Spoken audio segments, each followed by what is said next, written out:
Kabalo pa mo, sa kalagot na ko sa ilaha. Nagpabuhat ko og cake sa Davao. Tanawan ninyo sa picture karong Domingo. Nagpabuhat ko og cake. Dako, kaayo nga buaya. Lagi, way binuang. Cake. Anak ko sa akong amigo tag-iya magbikiri. Anak ko, pwede ba ko ni muhimuan o kanang dako? Yung buaya, yun, anak dako.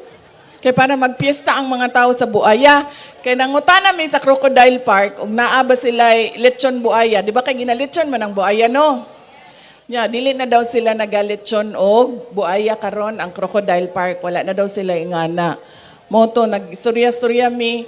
Anak ko sa kong amigo nga, katong tag-iya sa bikiri. Anak ko sa iya, makabuhat mo og kanang dako kayo kay para magpiesta ang mga tao sa buaya nga cake.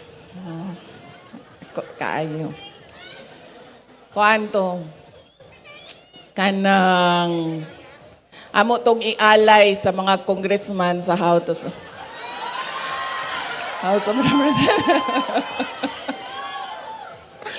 Ay, makabuan niya ako ang kaagi, God.